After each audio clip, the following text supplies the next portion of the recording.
삼보일배의 고행두타. 묘림스님 구도일기 일부. 스님의 출가. 나는 본래 죄가 많아 세상에 태어나 우유를 먹지 않고 3일을 크게 울었으며 그 후 병이 났다. 3살이 되었을 때 또 연속 7일을 먹지 않았다. 부모님은 내가 살아날 가망이 없음을 알고 포기하여 숨이 끊어지면 밖에 버리려고 하였다. 그러나 때마침 부친이 집으로 돌아오던 중 길에서 어떤 노인 한 분을 만나 처방을 듣고 한번 써보니 매우 효과가 있었다. 그 덕분에 가까스로 살아났으나 줄곧 병을 앓아 집에서는 나에게 이름을 지어주지 않았다. 7살이 되어 학교에 가야 했기 때문에 비로소 병원에 마오라는 의사가 몸이 좋지 않으니 길이 편안하라고 장령이라는 이름을 지어주었다. 모친은 불교를 믿고 채식을 하였는데 나도 어머니의 영향을 받아 부처님께 절하게 되었다. 항상 집 밖을 나가지 않고 집에서 혼자 부처님께 절하는 나를 보고 주위의 이웃 사람들은 모두 보통 아이와 같지 않다고 하였으며 내 누나는 나이답지 않다고 나무랐다. 우리 집 후원에 아무도 공양하는 사람이 없는 관음보살상이 있었다.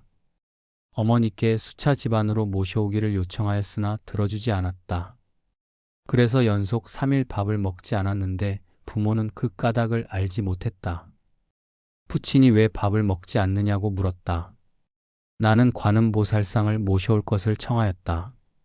어머니가 그 말을 듣고는 바로 관음상을 모셔왔다. 나는 정말로 기뻤다. 관음보살상을 오전에 닦고 오후에도 닦았다. 방과 후 돌아와서는 책가방을 놓자마자 바로 절하였다. 어머니는 내가 숙제도 하지 않고 관음보살상에 빠진 것을 보고는 관음상을 몰래 감추어 버렸다. 내가 아무리 원해도 내놓지 않았으며 나는 조급하여 학교에도 가지 않았다. 어머니는 화를 내며 나를 때리고 욕하였다. 그때부터 나는 병이 났으며 하루하루가 즐겁지 않았다. 당신은 매우 어려서 관음보살상을 구할 줄 몰랐다. 매일 괴로워하며 관음보살상을 놓은 곳에서 눈물을 흘리며 관음보살상이 없는데도 절하였다. 어머니는 이러한 나를 보고는 할 수 없이 관음보살상을 다시 모셔왔다. 이때 내 나이 12세였으며 나는 스스로 방에 갇혀 밖에 나가지 않고 줄곧 절만 하였다. 내가 지금 배양절하며 성질을 순례하는 것 하는 것은 어릴 적 부처님께 절한 것과 무관하지 않다. 나는 절하는 것을 정말 좋아하였다. 16세 때 폐렴을 앓았는데 수혈에 과민 반응이 일어나 병원에서 5시간이나 응급치료를 하였으나 의사는 치료하지 못하겠다고 말하였다. 아버지는 나를 안고 대성통곡하였다. 이때 나는 마치 꿈인 듯 많은 사람을 보았다.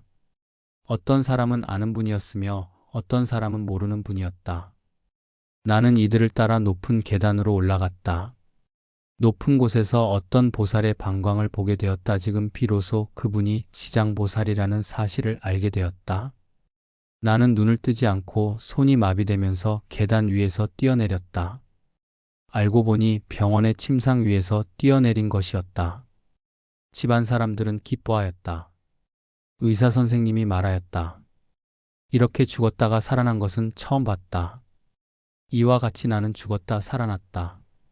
그 후에 이빨이 모두 빠져버렸다가 다시 새로운 이빨이 자라났다. 아마 이것은 환골일 가능성이 있다. 18세 때 헤라얼 이공대학에 진학하였다. 졸업할 무렵 아버지는 중풍으로 3년을 고생하였다.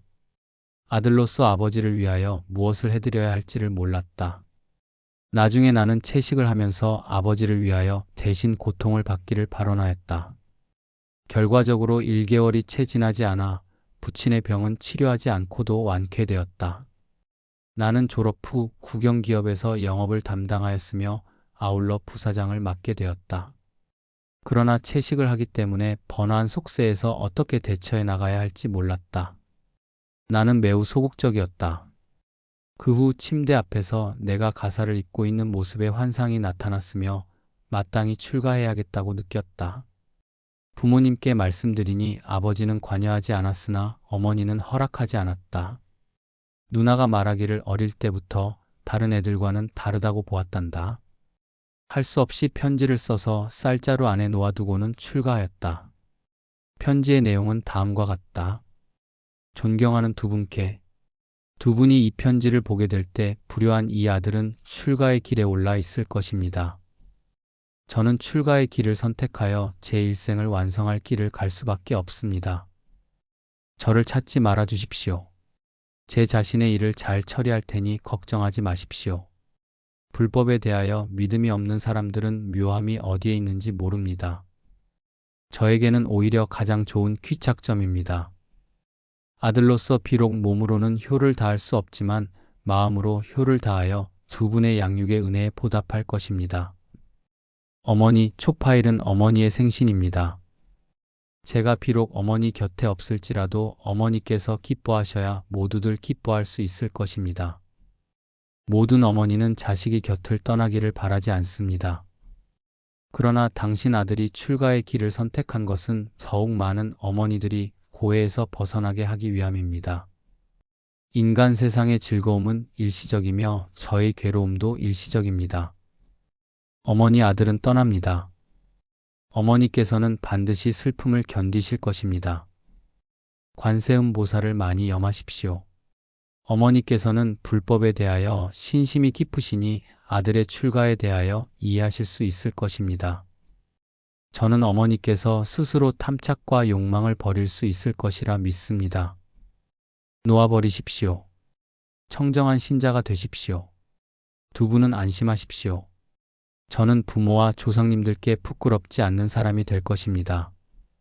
아마 긴 시간 소식이 없더라도 걱정하지 마십시오. 출가에는 마땅히 일체를 놓고 수행에만 전념해야 합니다. 저는 제 자신의 일을 잘 돌볼 테니 안심하십시오. 불효자 장명. 어머니 생신에 떠나면서 해남에서 독사에게 물리다. 나는 출가 이후 해남 폭산으로 왔다. 어느 날 고향 사람이 바나나를 심는 것을 보고 당신을 도와드리겠습니다. 노임은 받지 않을 것이며 식사도 신경 쓸 필요가 없습니다. 단지 바나나만 먹을 수 있으면 됩니다. 라고 말하였다. 해남은 바나나가 많으며 버리는 것도 다 먹지 못할 지경이었다. 그리하여 나는 인가와 멀리 떨어진 곳에 오두막을 세우고 금강경을 공부하면서 다리를 단련하였으며 낮에는 바나나 밭에서 일하였다. 6월은 매우 더웠다. 어느 날 저녁 11시가 넘어 약간 혼침에 빠져서 일어나 얼굴을 씻으려 맨발로 바나나 밭으로 가는 도중 마치 가시에 핥힌 것 같이 다리가 얼얼한 것을 느꼈다. 발 밑을 보니 한 마리의 회색빛 독사가 내 발에 밝혀 나를 향해 공격하여 왔다. 나는 다리를 들어뛰었고 독사가 뒤쫓아왔다. 흙길에 도착하니 독사는 더 이상 따라오지 않았으며 그제서야 비로소 독사에 물려 발이 찢어진 것을 의식하게 되었다. 초막으로 돌아왔다. 사람들에게 들은 바에 따르면 뱀에 물렸을 땐 물린 데를 칼로 베야 한다는데 이렇게 어두운 밤에 어떻게 할까? 맞아, 발을 칼로 째자. 목숨을 보존하는 것이 중요하지. 나는 곧 바나나 자르는 칼을 꺼냈다. 하지만 차마 뵐 수가 없었다. 끈으로 대퇴부를 나무 막대기에 묶은 후 이를 악물고 스스로를 격려하였다. 목숨이 중요하다. 그래서 칼로 베기 시작하였는데 너무 깊게 베었다. 갑자기 떠오른 생각이 피를 너무 많이 흘려도 죽는다. 베는 것을 그만두자. 나는 크게 놀라 눈물이 흘러내렸다. 부처님, 제가 뱀에게 목숨을 비쳤습니다. 그러나 저는 도심을 발하려고 합니다. 금강경의 문구가 생각났다. 부처님의 전생 시절 인욕 선인으로 수행하실 때 가리왕에게 몸이 잘리면서도 진한심을 내지 않았다. 나는 곧 묵념하였다. 뱀아, 내 마음에는 독이 없다. 나는 너에게 원망하는 마음을 일으키지 않는다. 내가 수행을 완성하면 먼저 너를 제도할게. 라고 생각하며 앉아서 보니 상처난 발에서 피가 흐르고 있었다. 나는 공중을 향하여 말하였다. 고통을 구제하시는 관세음 보살님, 저는 어릴 때 줄곧 당신께 절했습니다. 저는 살아야 합니다. 제가 해야 할 일을 아직 완성하지 못했습니다. 제가 어떻게 부모님을 대할 수 있겠습니까? 슬퍼서 울었으나 나중에는 지각이 없었다. 며칠이 지났는지 모르지만 깨어났다. 모기가 물어 몸은 군데군데 붉어져 있었으며 땅에 흘러내린 피는 모두 검게 되었으며 발에는 뼈가 드러나 있었다. 그 위에 파리가 가득 떨어져 죽어 있었다. 독에 감염된 것이다. 가까스로 살아나게 된 나는 발을 질질 끌어 물가로 갔다. 발을 물에 담그고 썩은 살은 칼로 도려내고 뼈를 깨끗이 씻었으며 옷을 오려 상처 부위를 감싸서 묶었다. 불행 중 다행이라는 생각에 기뻤다. 발이 남아있게 되었으니. 하지만 상처에서 계속 누런물이 흘러내리고 온 몸에서 열이 났다. 고온의 6월에 자살을 할까 생각하였다. 그만두자. 너무 고통스러우니. 안 돼. 중생을 널리 제도해야 하니. 정말 인간지옥이 따로 없었지만 또한 살아야 한다. 나는 7일을 굶기 시작하였다. 7일 후 예상외로 많이 좋아졌다. 이번에 재난을 넘긴 후 나는 해남을 떠나 종남산으로 왔다. 종남산에서 야생 독초를 먹고 중독되다. 해남에서 내지로 돌아와 혼자 몸으로 종남산으로 들어갔다.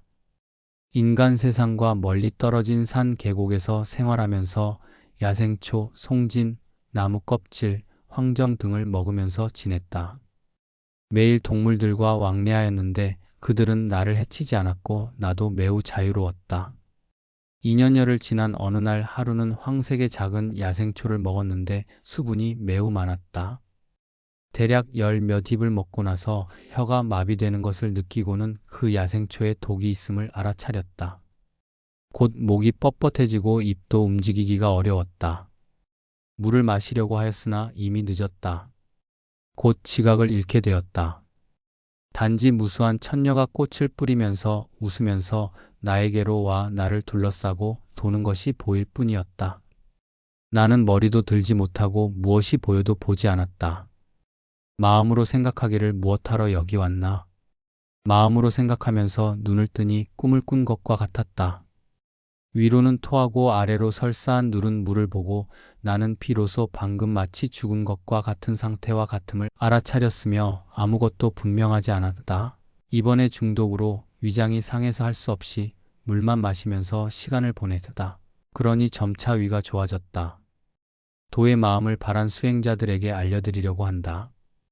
도심을 바란 후 절대로 조급해 하지 말아야 하며 먼 길을 천천히 가야 한다.